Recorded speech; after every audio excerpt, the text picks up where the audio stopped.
Periyar Q news.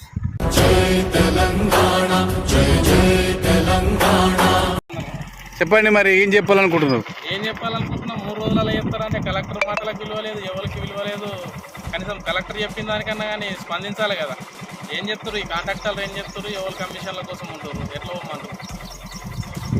అసలు మాకు మండలం అది చేస్తారా, ఇది చేస్తారా? మరి మండలానికి రావాలంటే మాకు ఇబ్బంది అవుతుంది.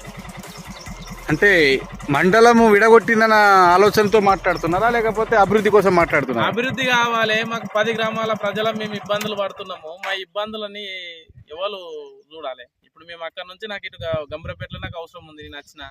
నేను అటు పోవాలంటే మళ్ళీ నాకు ఇబ్బంది ఉంది. ఈ నుంచి ఇట్లా కొద్దిగా రోడ్డు పోసిరు, మరి దాని నుంచి అన్న అవుతాము. మొన్న 15-20 రోజుల కింద కలెక్టర్ వచ్చి 3 రోజులల్లో అవుతుంది అని చెప్పిండు.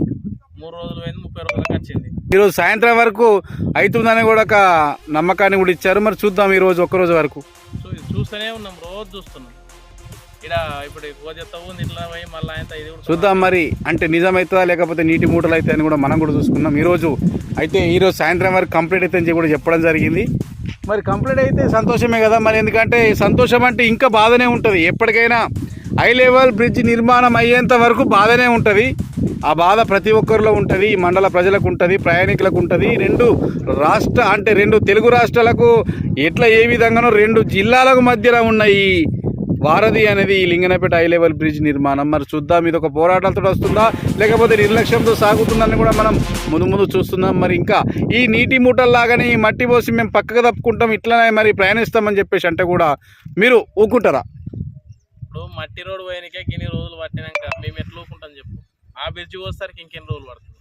మట్టి రోడ్డు పోయడానికే మన కలెక్టర్ చెప్తే 15 రోజులు అయిపోయింది, 20 రోజులు అవుతుంది. మట్టి రోజు నెలల కొద్ది పోస్తే అది పోస్తారనే నమ్మకం వాళ్ళ మీద ఏడుంటుంది. ఓకే, మరి మట్టి రోడ్డు ఈ రోజు పోసిన తర్వాత రేపు 2 రోజులు, వారం రోజులు మనం అంటే వాళ్ళకు సమయాన్ని కేటాయిద్దాం. వారం రోజుల తర్వాత పని ప్రారంభిస్తారని మీరు అనుకుంటున్నారా? ఏడ ప్రారంభించారు? నెల రోజులు పని చేస్తలేరు అంటే ఈ పెరియార్ న్యూస్ ఉన్న పత్రికలలో, అన్ని ఛానళ్ళల్లో, ఎలక్ట్రానిక్ వీడియోలలో అన్నిట్లలో మాట్లాడినాం. అన్ని ప్రతిపక్షాలు వచ్చి మాట్లాడినాం. ఒక్కటి ఏదో మేము పోసినాము అన్నట్టు ఒక ప్లేయర్లో వాటి పెట్టారు. ఆ ప్లేయర్ కూడా ఇప్పుడు వంగిపోయింది. ఇప్పుడు ఒక్కటి పోయినకే గని రోజులు అయింది. ఇప్పుడు ఇక్కడ నీళ్లు రావాలి, నీవి వస్తున్నాయి అంటే వాళ్ళు ఎన్ని రోజులలో వస్తారు?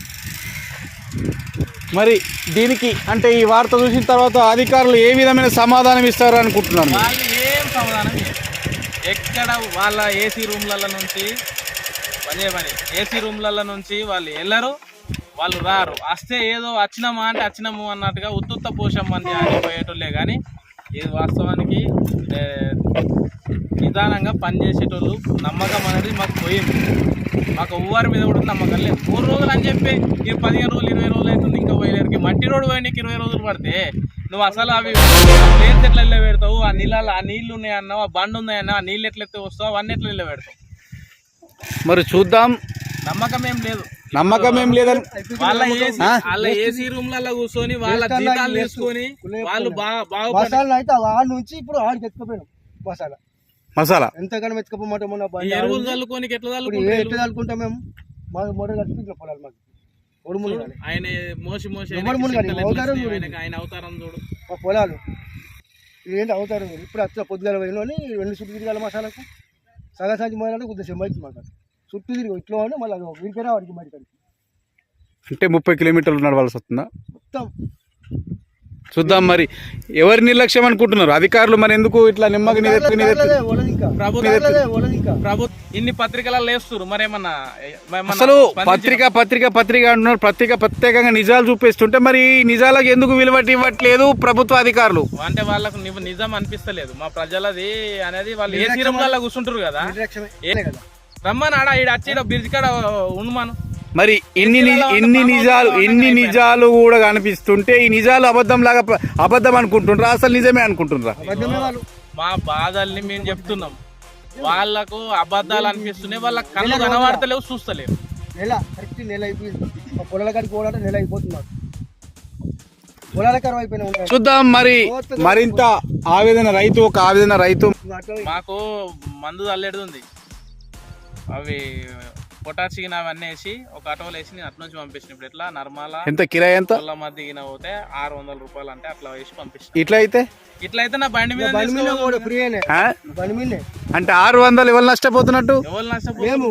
రైతులము రైతుకు నష్టపోతారు. రైతులే రైతే రైతు నష్టపోతుంది. మరి 600 ఏమైనా మీకు ఏమైనా 600 అయ్యో వీళ్ళకు సహాయం చేద్దామని అనుకుంటారు రైలు? వాళ్ళకే వస్తాయి. వాళ్ళు ఏసీ రూమ్లలో ఉండి తీసుకుంటారు. వాళ్ళకి అవసరం ఆ? లేదు. వాళ్ళు ఏసీ రూమ్లలో ఉండి తీసుకుంటారు కానీ మా బాధలు మా కష్టాలు వాళ్ళకేం కనబడతాయి? చూద్దాం మరి మరింత సమాచారంతో ఏ విధమైన స్పందన వస్తుందో చూస్తుండండి. జై హో భారత్.